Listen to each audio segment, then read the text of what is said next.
Imagine being deep in the frozen wilderness of Russia, snowstorms raging and darkness all around.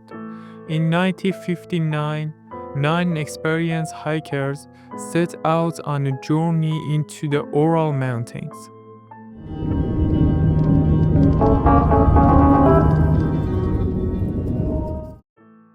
Welcome back to Beyond the Evidence.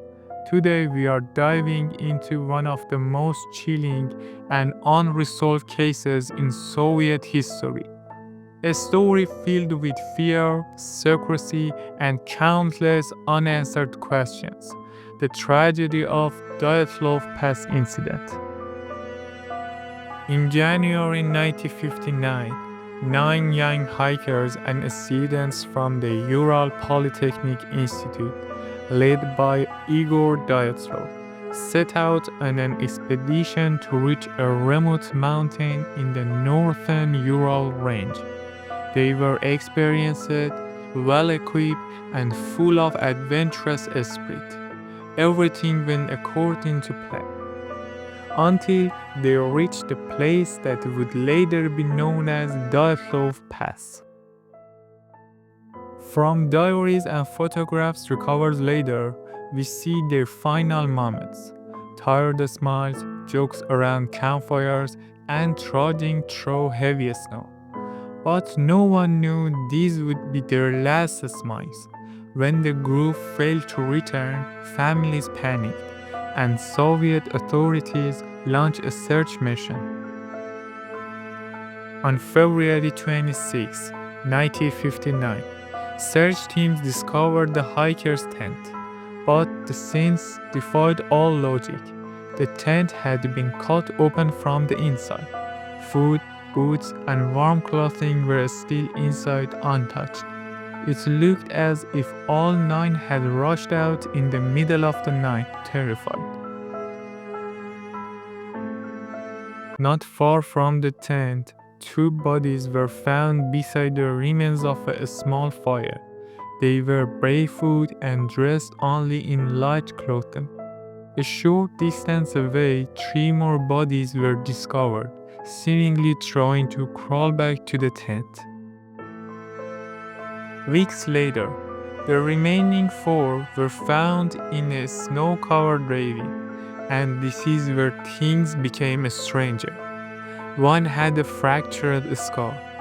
Another's chest was crushed, as if hit by a force far beyond human strength. Yet, there were no external wounds, no cuts or berries that explained the injuries, and some of the clothing carried traces of radiation. So, now there are a few unanswered questions. Why would nine skilled hikers flee their tent into a freezing night? Why leave without boots or coats? What kind of force could crush bones without leaving external marks? And why was radiation detected on their clothes? To understand this, we need to look at the bigger picture. The late 1915s and early 1916s were the height of the Cold War. The Soviet Union often conducted secret military experiments in remote areas like the Urals and Siberia. From new missile systems to radioactive weapons and other classified projects. Some believe the Dyatlov group accidentally ventured into restricted territory and may have witnessed something they were never meant to see. Witnesses in nearby villages also reported a strange glowing light in the sky on the same night, possibly linked to military tests or something more mysterious. Over the decades, dozens of theories emerged. First, avalanche, but the slope of the mountain made this unlikely. Second, military experiments, bombs or secret weapons being tested. Third, UFOs. Many reports of glowing lights in the sky. Fourth, internal conflict. A fight among the hikers, though it doesn't explain the strange injuries. And the last one, unknown creature or natural forces.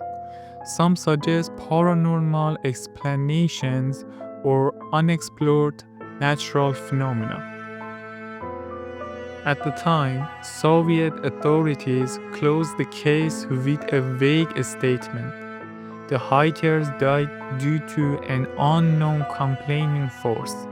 Decades later, Russia reopened the investigation. Modern scientists suggest a rare form of avalanche, but even today, this fails to explain the radiation and crushing injuries. The Dyatlov Pass tragedy remains one of the greatest mysteries of the 20th century. 9 young hikers set out with dreams and adventure in their hearts, but never returned. What remains is a chilling puzzle. What do you think happened that night? A military cover up, a freak natural disaster, or something beyond human understanding? Share your thoughts in the comments and subscribe to my channel for more mysterious stories.